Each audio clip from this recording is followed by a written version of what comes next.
Shall move to allow honorable senators to seek clarifications or ask questions. Now, as the honorable senators are doing that, counsel for the parties, prepare your closing statements. We are not going to take a break. Immediately, the honorable senators are done seeking clarifications, will straight away move to closing statements. Senator Mungatana Damson. We have half an hour. Yes, Mr. Speaker, we have exactly half an hour to allow clarification from honorable senators, starting now. So we'll stop at 8:40. Mr. Speaker, a quick clarification from the Honorable Governor. It is normal, Mr. Speaker, that senators and governors, because of the different roles, they have, by nature of their roles, they have differences. And so, the question I wanted to ask the governor to clarify, maybe he can explain to me and the Senate, why single out the senator from Meru, maybe just for playing his role as a senator? Is there a particular reason why he has singled him out, and yet he's just one of the senators? I mean, like all of us, we have issues with our governors. I want that clarification. Is it really true that he is causing a problem in the Meru County, or is it that he's just playing his role, his rightful role? Thank you, Mr. Speaker. Yes, Governor. Thank you, Senator.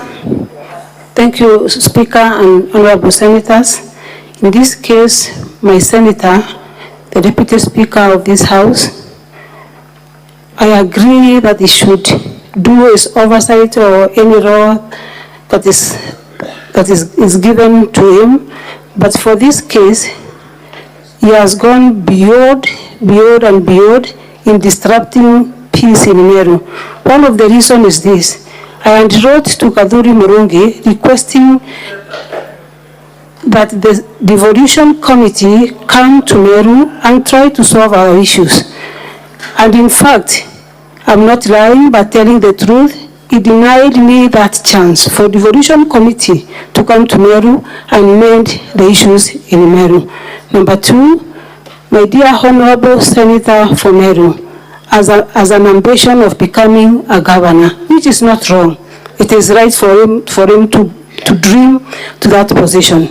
But I believe that you cannot light your candle by putting off other people's candle. Senator Kajwang. Mr. Speaker, Linda Gaki Kiome deponds that there was forgery, and in the affidavit that was circulated yesterday. I've looked at the ruling of Justice Nzioka in civil suit number 551 of 2011, and Justice Nzioka ruled that for a signature to be deemed and certified as forged, a document examiner's report must be produced. End of quote. I want to ask the governor, in the case of allegations of forgery, who bears the burden of proof? Number two, a lot of HR issues have been brought up. Could the governor tell the Senate what measures she has undertaken since she took office? Can the governor tell us whether the 500 million expenditure or growth in expenditure in the 2022-2023 financial year that was cited by the Assembly was approved in the budget, and whether the Assembly approved it? And finally, Mr. Speaker, people are dancing on the grave of Sniper, and Mr. Speaker, it is unfortunate. Can the governor tell us whether she's a suspect, whether she's been taken to court, whether she's part of those who have been taken to court on suspicion or allegations of killing Sniper? Because we cannot use that innocent boy to settle political scores, and Mr. Speaker, it's unfortunate that all parties are choosing to dance on the grave of Sniper. Thank you, Mr. Speaker. Governor. Thank you, Speaker. For the case of being a suspect, that case, I'm not a suspect. I did not even record a statement with the police. They came, did the investigations, and left. For the issue of 2023 approval, the approval for this year, the Assembly has not approved. We still have issues with the budget. The Waziri for Finance elaborated about the issue we have with the Assembly. And for the document that Leader Kiwame said it was forgery, I think the forensic investigation should take course and give us an answer because I'm not a forensic investigator. Neither this House, I don't think this House has the powers to know if the document is forged or not, unless we take to the examiner. Senator Abbas.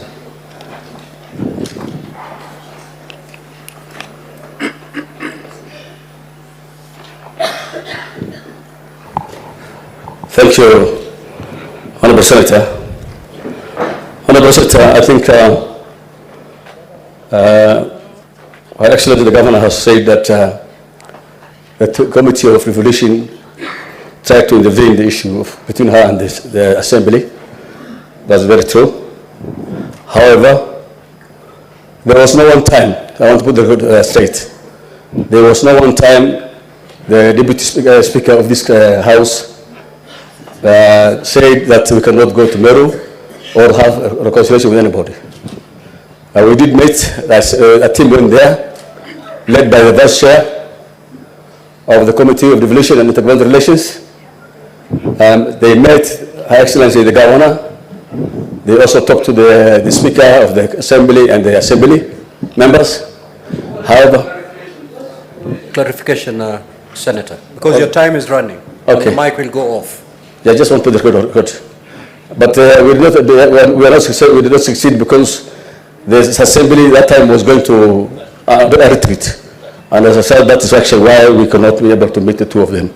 However, we tried again, and the Deputy Governor, when we were going there, there was an issue in Meru. We could not go back again. I want to put that record straight, Your Excellency. Senator Omtata.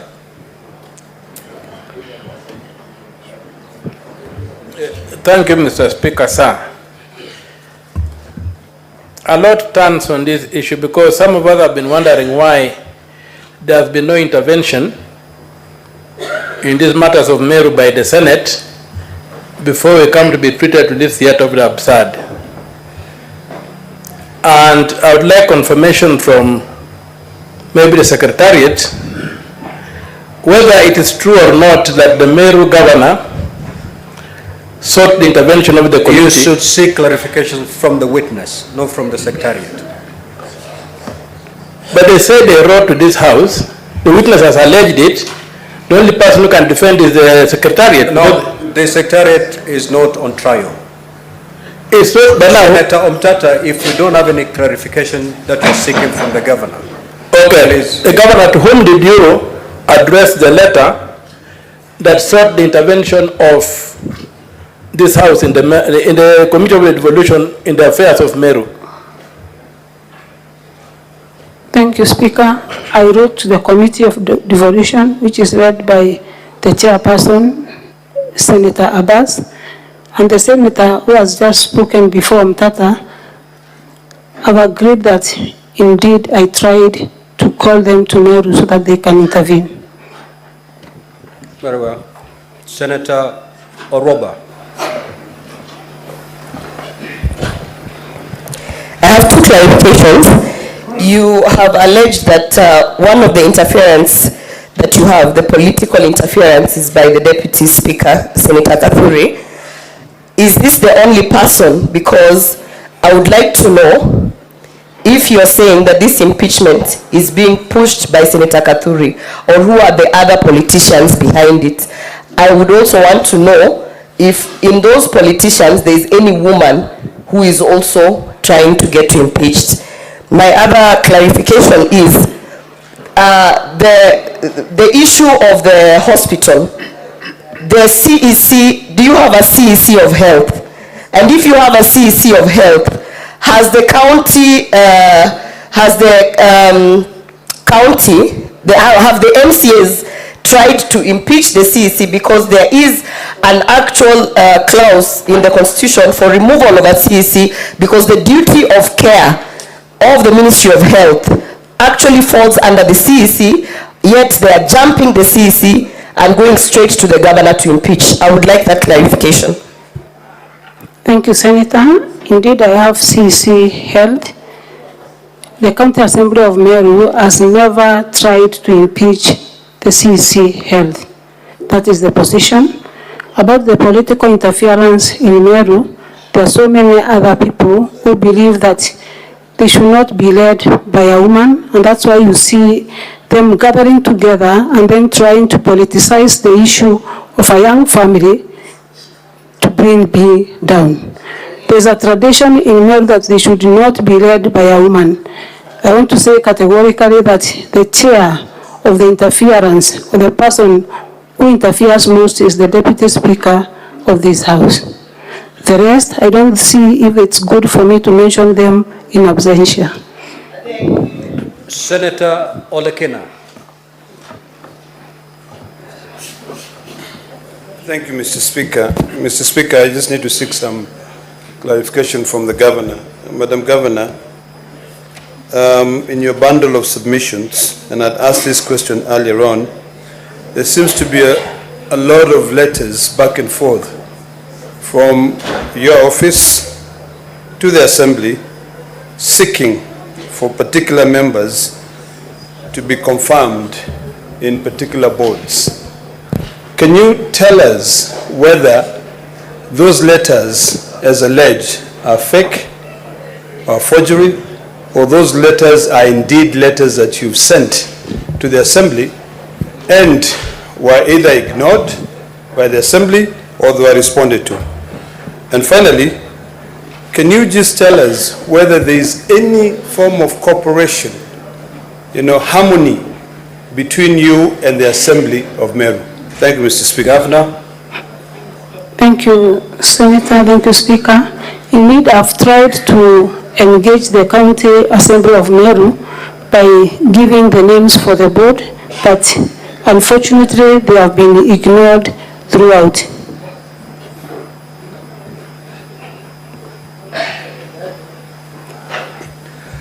Senator Mofai. Honorable Speaker, Honorable Speaker, I want some clarification for the Governor. I happen to be a neighbor to the Governor, and of late I have witnessed influx of patients from Meru County to Tharaka County seeking medical attention.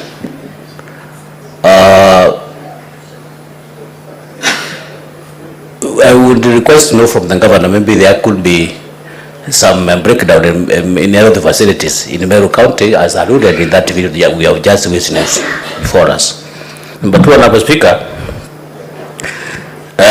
recently we have witnessed a national reconciliation which was being executed by His Excellency the President, because we had some national crisis that called for a broad-based engagement, and now the country is at peace.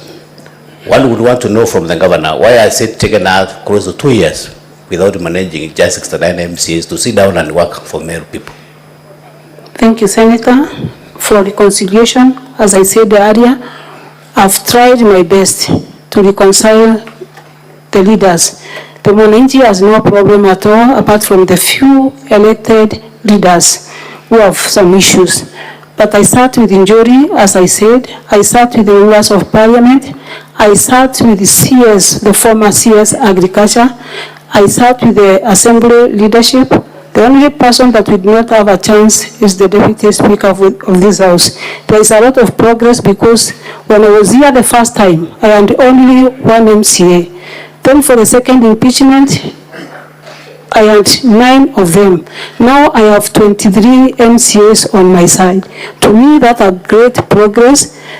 in mind of the political interferences that have been going on and the intimidation of county assembly members by the same leaders. I've tried my best, and I believe as I continue, more will come on board, because I'm doing a lot of civic education also to show the community that they should not disregard the leadership of a woman just because she's a woman or the tradition says so. About the hospital in Meru County, Senator Mofaya, most of our patients come from Tharaka-Nithi to Meru General Hospital. They don't come from Meru to Tharaka-Nithi, but Tharaka-Nithi to Meru. Thank you. Senator Majayo.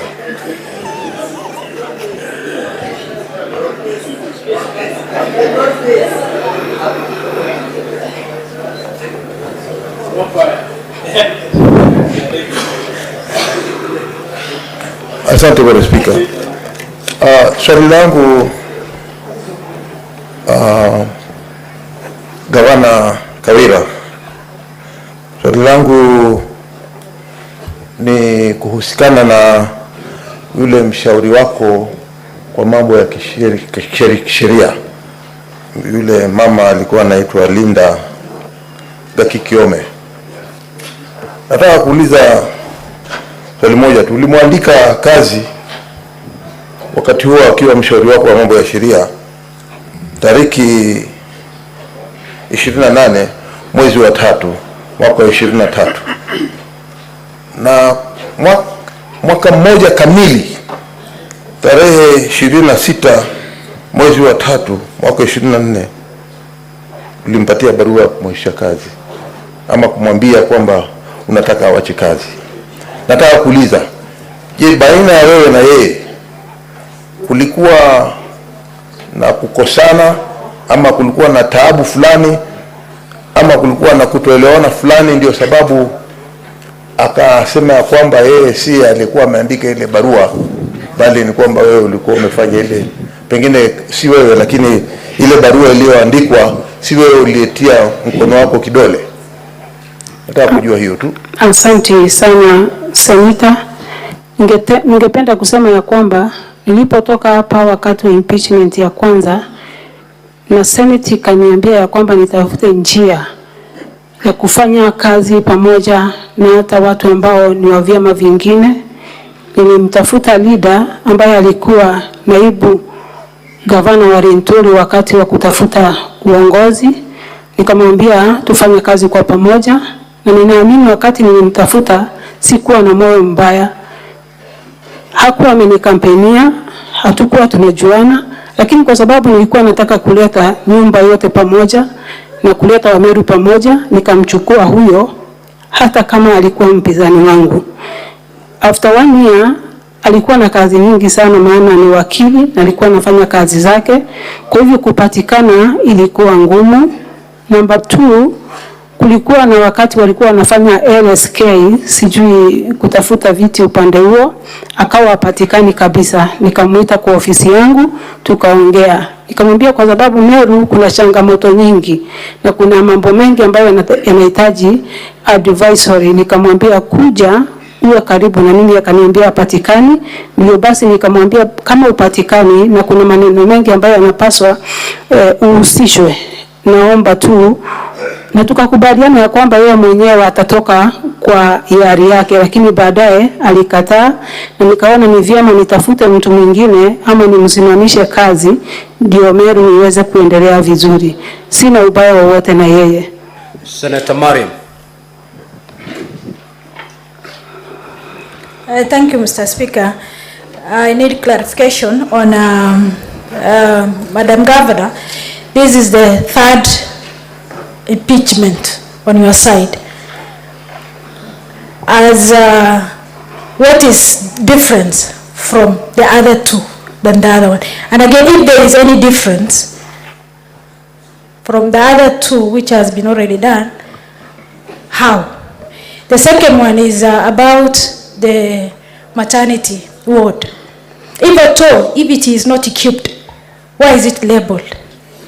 And if you have labeled it and there's delivery outside there, it means there is demand. What have you taken, the action you have took when you have saw there's delivery outside there? Thank you. Governor? Asante sana. The robbery of the maternity was just done less than a month ago. We are anticipating that we will have equipment so that we can have the maternity wing functional, but due to the budget constraint, we did not make it for the last 1 month, and I believe in the coming maybe 2-3 weeks, the maternity will be ready for use. My Waziri for Health visited the place and other places because we have more than 230 health facilities in Meru, that being one of them. Of course, I can agree that we have small issues, but we are still, as a government, looking at how we will improve everything to see that the mwananchi is happy. Senator Wambua.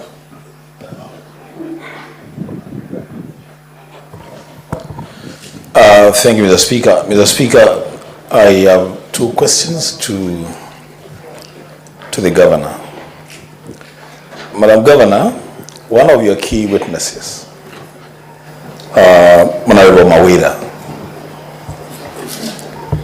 confessed on record and under oath that he and a group of other members of the County Assembly of Meru, on their own motion, converted themselves into economic saboteurs, that they sat down and conspired to sabotage the economy of the county government of Meru. At what point did you get to know about this admission of crime? And as the governor of Meru, did you report this matter to police with a criminal offense? Secondly, Madam Governor, I want to get your appreciation of the impeachment process. Do you appreciate it as a legal constitutional process that the Assembly should take as part of its business and facilitated by the Assembly, or is it a personal initiative by people who have a grudge against their governor? I thank you, Mr. Speaker. Governor? Thank you, Senator. I have not reported any economic sabotage to the police because this is kind of political, which is fueled by external forces to sabotage my administration and also the good work that I do. And I want also the honorable senators of this house to know that the real mwananchi kwa ground has no issues about the way I run Meru County. It's only a few class of leaders that have sworn that I never have peace in that county. They must keep me busy with other things because of 2027 politics. There is nothing more or big than more. It's only 2027 politics that is being played by the MCs who are used by the political class or political leaders across Meru County. About the personal initiative,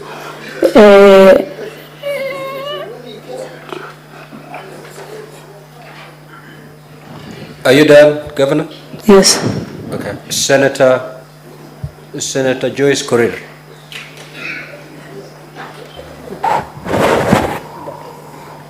Thank you very much, Honorable Speaker.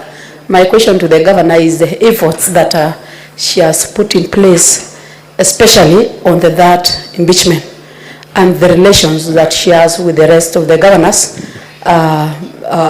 especially on the matters this impeachment and the stability of the county. Thank you. Thank you, Senator. I've made a lot of efforts from the last impeachment. One is by providing to the honorable MCs of Meru County the word fund that or the word project to every word to the tune of 33 million per word.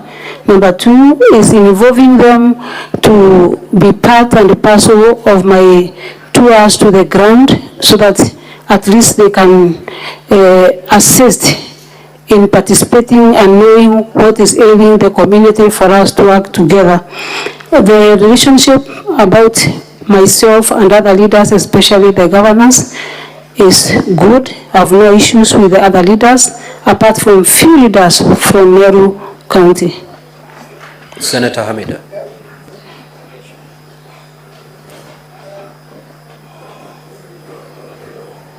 Thank you, Mr. Speaker. Madam Governor, just wondering, is dissolving the county way to go? Because looking at the relations you have with the county assembly, and I'm also wondering, they have called you all names. They have called you a mad person. They said the impeachment of the governor is their business. So what is the way forward? And also, is there anything working in the county? Thank you. Thank you, Senator. Everything in the county is working apart from politics. In terms of development, Meru County has been ranked among the 5 best performing counties in Kenya. We have no issues with even absorbing the budget. We have been ranked with 79%. That means that Mwananchi is getting services. Mwananchi is very happy about the leadership. Mwananchi is very happy about the progress that we are doing as the government of Meru. Apart from the few political leaders who want to show that filthy picture to the country that there is something wrong. Dissolving the county, honorable senators, this is the mandate that is rested upon you. I cannot dissolve it on my own unless I don't think I have powers to do so. But this honorable house has powers. I think the president also has the powers to do so. But I said earlier, we have young men and women as MCAs in Meru. Those who are not in the madness of political issues. We participated in the elections, won in different ones.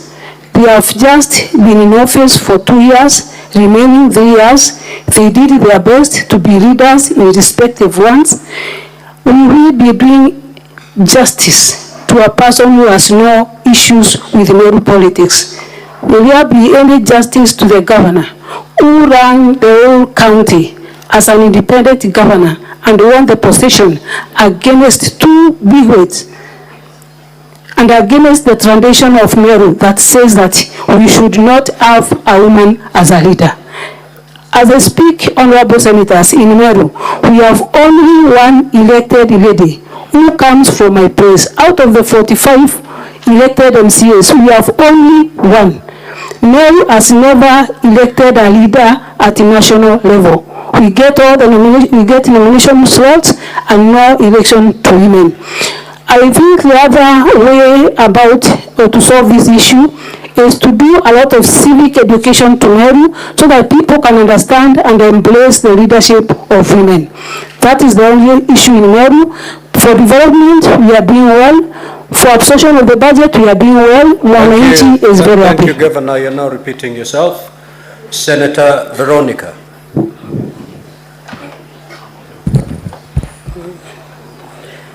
Honorable Governor, assume that the impeachment proceedings do not succeed and you went back to Meru to continue with your task as a governor. Do you see possibility of ever reconciling and being able to give development to people of Meru, or will you be back here, will be brought back here by the politics that are causing all this trouble in Meru? Is there a possibility? And have you been able to do any projects in the course of all these squabbles and fights? Thank you, Senator. With all these fights in Meru County, I've been able to do a lot of projects.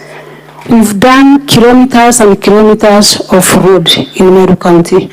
We've done major dams in Meru County. We've done a big rehabilitation center in Meru County. We have renovated, equipped more than 50 health facilities in Meru County. We've done more than 31 equipped borehoules in Meru County. We've done and brought up the ECD program for the ECD kids in 777 primary schools in Meru County. We've done a lot in terms of development, apart from the interferences. That is not the question. You've been asked, assuming for purposes of just this argument, assuming you go back to Meru, the verdict is you go back to Meru. With whatever you've explained, the toxic political environment, will you still be able to deliver anything, or you'll be brought back here? That is the question that the Senator... Thank you, Senator. I don't believe in coming back here again, Honorable Speaker.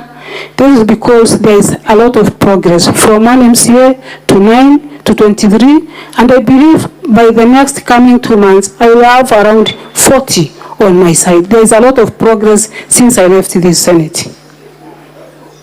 Senator Mogeni. Hello, Governor.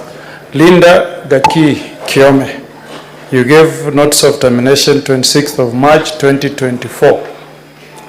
How did she take it? And how is your relationship with Linda Gaki Kiome? Is it cordial? Do you talk? Is there any vendetta against either of you? Thank you. Thank you, Senator. She did not take it lightly. She took me to court. There is a live case in court, High Court Meru. I don't think she was happy about it. The working relationship since then isn't good. Now, Honorable Senators, we have to terminate that session. The 30 minutes allocated to this session has long been spent. Governor, you may retire to your seat. Thank you, Honorable Speaker. We are now going to move to the